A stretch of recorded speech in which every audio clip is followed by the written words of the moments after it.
Hello guys and gals, and we're back with another book review. I was at Walmart, so I picked up a copy of this book. At the time when I picked this up, this was the last copy they had, and I didn't realize that the Legends Darkstalker graphic novel had been released, and our library didn't have it. So I picked up a copy, and then donated it to our library so that we'd have a copy.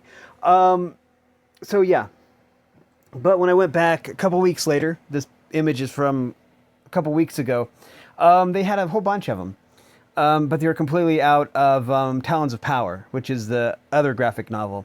So yeah, I picked up this one because it was the last one that Walmart had, and then when I went to pick up Talons of Power, they were sold out, which is just kind of weird.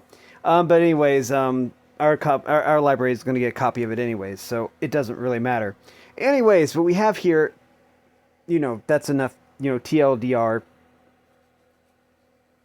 This was a very well-written graphic novel. Now, the graphic novel itself, the novel itself, the novelization, the book, the actual written word is, it's a rather long book if I remember right. I don't know if I said how long the book was, but please hold just a second. Let's turn that off for now. But yeah. So, I don't want it interrupting me anyways. Anyways, the novel itself was, I think 300 to 400 pages. But then again, it's from the perspective of 4 different people. And usually novels are from the perspective of one person, one dragon or whatever. And so, yeah. This was very well done, though. The way that they, the way everything was drawn. Granted, there were some scenes that I knew wouldn't be in the graphic novel because they're rather graphic, especially what happens to Prince Arctic. But that was well done also, I thought. Basically, to the specification of the novel. Sorry, didn't realize there was other stuff on the screen. Okay, anyways. So yeah, basically this tells the life story up to a certain point of Darkstalker, which takes place 2,000 years, I think, before the events of the Jade Academy, Jade Mountain Academy. But anyways, we meet Clearsight, who later goes overseas, across the Lost Continent. Spoiler alert. And then we meet Turtle. And, yeah. So many characters. This was very true to the novel. I really love the Darkstalker novel. I thought it was really, really good. There's a bunch of lore. If you really love the lore, then it sheds some light, because previously you didn't know what happened or why the old Nightwing area was abandoned and stuff like that. And you don't really find out until, like later on in the series. I forget which book it was.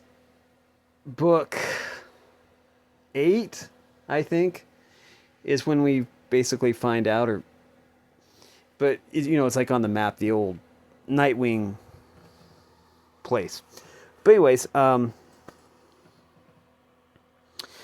yeah, the art was on point also. Wonderful. If you're a big fan of the Wings of Fire franchise, then you'll probably love this graphic novel, especially if you love graphic novels in general and the Wings of Fire franchise.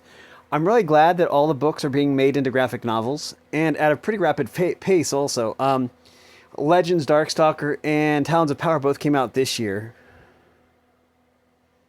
Well, maybe it was last year. I think it was last year that we actually got 2 of the graphic novels, and usually it's like once a year, one a year. And so I think they're like stepping up production. Plus, the newest book, book 16, is coming out this year sometime. which is going to be amazing too. It's going to take place early on. I think after the events of book 6, I think. So it's going to be like shoehorned in right there. So we're going to get more lore from that era, which is pretty cool. And so yeah, and we'll learn a lot more about Umber, I believe it is. I'll have to do more research. But anyways, as for this graphic novel, though, it is amazing. I thought the art was amazing. And so yeah. And it's also one that you should check out. Your local library should have it. If they don't have it, they can probably order it or something. Or maybe you can hit up your local Amazon outlet or Barnes and Noble or any places like sells books. I mean Walmart has it. And I mean, Walmart is like all over the world, isn't it? I don't know. I don't know anything about that. I just know that Walmart is all over the place over here on this side of the pond, and so I just figure that it's like everywhere, kind of like Aldi, because I hear the British people talk about Aldi all the time, and we have Aldi over here. And so yeah, I'm not sure which stores are universal or anything like that, but yeah, just wanted to do a review of this book because it's one that I really like, and it's one that you should check out if you are a big fan of the Wings of Fire franchise. And it is very, very true to the novel. They didn't cut out anything really, as far as I could tell. Of course, they had to censor some of the scenes, of course, because the book gets a little bit graphic, of course. But yeah. Anyways, yeah, this might be a shorter review, but this book is big on content, and it's worth checking out. If you can get your hands on a copy, then I highly suggest you do it. Through legal means, of course. Unless you're like on a Kindle and you buy it like buy an ebook from like Kindle or something. As long as you pay for it or get it from a legitimate source like a library, I'm pretty sure it's fine. Because I mean, libraries, I think they get a discount on books because they're nonprofit. I want to say they already don't have to pay taxes because they're nonprofit, and they're like a government institution or something. I don't know. Again, I'm making stuff up because I don't know what I'm talking about. But anyways, I just really like this book and think you should check it out. Anyways, that is going to do it for this video. If you like this content, make sure you like and subscribe, ring the bell so you know when I upload. Also, if you want to support me in any way or if you want to join the Discord server, all that information will be in the description below. And as always, thanks for watching, everyone. You are loved and have a great day. Where is it?